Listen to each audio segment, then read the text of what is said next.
दोस्तों हर हर महादेव, ओम नमः शिवाय, जय महाकाल। दोस्तों अगर आप महादेव को सच्चे दिल से मानते हैं, उनकी पूजा करते हैं, तो नीचे कमेंट बॉक्स में लिखें हर हर महादेव जरूर लिखें। घर के मंदिर में यह चीज है तो तुरंत हटा दें, वरना बर्बाद हो जाएगा आपका घर और हो जाओगे कंगाल। दोस्तों पूजा घर में इन चीजों को रखना होता है, अशुभ धन का हो जाता है, नासमा लक्ष्मी ऐसे घर का कर देती है त्याग। साथ ही आज के इस वीडियो में हम बताएंगे उन विशेष चीजों के बारे में जिनका पूजा घर में होना होता है, बेहद आवश्यक। दोस्तों अगर आप घर में सुख, समृद्धि और धन की कामना करते हैं तो यह तीन चीज पूजा घर में होनी ही चाहिए। स्वयं भगवान बजरंग बली जी ने इनके बारे में बताया है, तो पूरी जानकारी के लिए इस वीडियो को अंत तक जरूर देखें। तो वीडियो में आगे बढ़ने से पहले आपसे निवेदन करेंगे कि हनुमान जी के अगर आप सच्चे भक्त हैं तो इस वीडियो को एक लाइक करें और कमेंट बॉक्स में जय बजरंग बली, जय श्री राम अवश्य लिखें।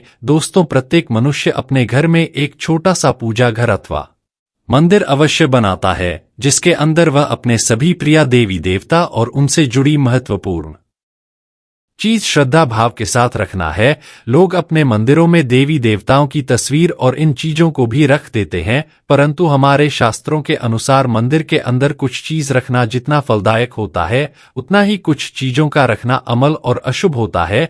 यह कुछ वस्तुएं ऐसी हैं जिनसे घर में नकारात्मकता बनी रहती है और लड़ाई झगड़ा क्लेश कल और नुकसान ही नुकसान होता है। आज हम बताएंगे ऐसी ही अशुभ चीजों के बारे में जिन्हें कई लोग जाने अनजाने में घर के मंदिर में रख देते हैं। अगर आपके भी मंदिर में ऐसी चीजें रखी हुई हैं तो उन्हें तुरंत वहां से हटाकर किसी दूसरे स्थान पर रख दें। इन्हें पूजा घर में भूल से भी ना रखें। लोग ऐसा इसलिए करते हैं क्योंकि उन्हें लगता है कि यह चीजों की धार्मिक पूजा की जानी चाहिए। बागेश्वर धाम सरकार गुरुजी कहते हैं कि कलयुग में मनुष्य कुछ अशुद्ध चीजों को धार्मिक मानकर उनकी पूजा करेगा, जिन्हें शास्त्रों में वर्जित माना गया है।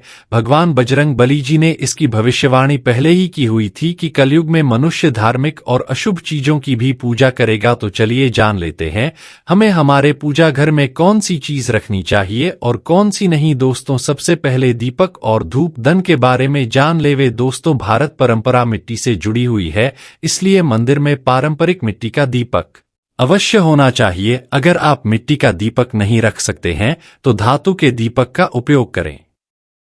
अगर भगवान में आपकी आस्था ज्यादा हो तो आप उपले पर गुड़ और घी रखकर उसका धूप भी दे सकते हैं।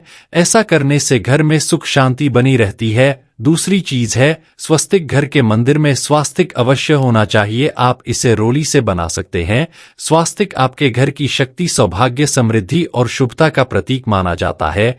यही मुख्य कारण है कि कोई भी शुभ कार्य करने से पहले स्वास्तिक का चिन्ह अवश्य बनाया जाता है। तीसरी चीज है कलश। भगवान बजरंग बली जी कहते हैं कलश सुख और समृद्धि का प्रतीक है। अपने मंदिर में रोली कुमकुम से स्वास्तिक बनाकर उस पर मंगल कलश अवश्य रखें। ऐसा करने से घर में सदैव समृद्धि बनी रहती है और ऐश्वर्य की प्रताप होती है। चौथी चीज है शंख। बहुत ही कम लोग जानते हैं कि शंख की उत्पत्ति समुद्र मंथन के 14 रत्नों के साथ हुई थी। इसी कारण मां लक्ष्मी को यह अत्यंत प्रिय है। शंख ध्वनि से सकारात्मक ऊर्जा का संचार होता है, इसलिए मंदिर में शंख अवश्य होना चाहिए। शंख की उपस्थिति से महालक्ष्मी प्रसन्न होती है और घर में कभी भी धन की कमी महसूस नहीं होती। पांचवी चीज है घंटी। मंदिर में आपने घंटी अवश्य देखी होगी। घंटी को बहुत ही शुभ का माना जाता है। जी घर के मंदिर में घंटी की आवाज होती है, वहां का वातावरण शुद्ध और पवित्र बनता है। जी घर में पूजा के दौरान घंटी बजाई जाती है, उससे घर के आसपास की सभी नकारात्मक शक्तियां दूर हो जाती हैं और साथ ही सुख समृद्धि के द्वारा खुलने लगता है। तो दोस्तों यह चीज है जिन्हें घर के मंदिर में जरूर रखना चाहिए। आइए अब जान लेते हैं कि घर के मंदिर में कौन सी चीज कभी भी नहीं रखती चाहिए। सबसे पहले बात गणेश जी की विषम संख्या में मूर्तियां। दोस्तों पूजा घर में कभी भी गणेश जी की मूर्तियां 1-3 पा ऐसे विषम संख्या या में ना रखें। अपने मंदिर में गणेश जी की केवल 2 मूर्तियां रखें, इसे शुभ माना जाता है। अगर आप अपने मंगल की कामना करते हैं तो गणेश जी की मूर्ति मुख्य द्वार पर अंदर की तरफ मुंह करके लगा लेना। कई लोग यह गलती करते हैं कि मुख्य द्वार पर गणेश जी की मूर्ति बाहर की ओर से मुंह करके लगा देते हैं, जिससे उन्हें काफी नुकसान का सामना करना पड़ता है। आप चाहे तो मुख्य द्वार के दोनों ओर लगा दें या फिर मुख्य द्वार के अंदर की ओर लगाएं, लेकिन सिर्फ बाहर की ओर कभी ना लगाए। दूसरी चीज, टूटे हुए चावल अपने मंदिर में कभी भी ना रखें। इसके साथ ही पुराने चढ़ाए हुए चावल अधिक समय तक ना रखें, यह नकारात्मक ऊर्जा फैलाते हैं। यह भी ध्यान रहे कि आप मंदिर में रखने वाले चावलों का इस्तेमाल हल्दी में भिगोकर ही करें, इससे अधिक शुभ परिणाम मिलेंगे। तीसरी चीज है पूर्वजों की तस्वीर। अगर आपके घर के मंदिर में आपने पूर्वजों की तस्वीर रखी हुई है तो उसे तुरंत वहां से हटा दें, क्योंकि वास्तुशास्त्र के अनुसार पूजा घर में अमृत परिजनों की तस्वीर रखना अशुभ माना जाता है। इससे अशुभ परिणाम प्राप्त होते हैं। मृतक परिजन पूजनीय और सम्मान यह है, किंतु उनका स्थान देवताओं के बराबर नहीं है। अमृत परिजनों की तस्वीर घर की पूजा घर में रखने से पूजा घर का वातावरण भी नकारात्मक बन जाता है, जिसका अशुभ परिणाम हमें भुगतना पड़ता है। कई लोग साधु संतों की मूर्ति अथवा साधु संतों की तस्वीर पूजा घर में रख देते हैं, लेकिन ऐसा करना अशुभ माना जाता है। अगर आप किसी संत को मानते हैं तो उनकी तस्वीर दीवार पर लगा सकते हैं, लेकिन पूजा घर में भूल से भी ना रखें। अगला है भैरव जी और शनिदेव की मूर्ति। घर के मंदिर में भैरव जी, शनिदेव अथवा काली माता की मूर्तियां भी नहीं रखनी चाहिए। इसी के साथ ही माता लक्ष्मी की खड़ी हुई मूर्ति की पूजा नहीं करनी चाहिए। माता लक्ष्मी सदैव बैठे हुई मुद्रा में होनी चाहिए, तो इस प्रकार से पूजा घर में इन मूर्तियां को नहीं रखना चाहिए। आइए अब जानते हैं उन विशेष वस्तुओं के बारे में जो आपके पूजा घर में जरूर होनी चाहिए। इन चीजों के पूजा घर में होने से घर में होती है धन की वर्षा, मां लक्ष्मी करती है। ऐसे घर में स्थायी से पहल वह चीज है गंगा जल। हमारे शास्त्रों में गंगा जल को अत्यंत पवित्र माना गया है, इसलिए पूजा घर में गंगा जल का होना अत्यंत आवश्यक है। गंगा नदी सभी कष्ट को नष्ट करने वाली तथा सभी व्याधियों का नष्ट करने वाली है। इसलिए अगर आपके पूजा घर में एक तांबे के छोटे से पात्र में आप गंगाजल भरकर रखते हैं तो आपके पूजा घर की शुद्धता हमेशा बनी रहेगी और आपको आपकी पूजा का संपूर्ण फल प्राप्त होगा। दोस्तों, दूसरी चीज है कलश। शास्त्रों में कलश को पूर्णता का प्रतीक माना गया है, चाहे वह सत्यनारायण की पूजा हो, दीपावली हो, नवरात्रि का पर्व हो या फिर किसी भी प्रकार का उत्सव हो, मांगलिक कार्य हो। कलश की स्थापना किए बिना सब कुछ अधूरा माना गया है।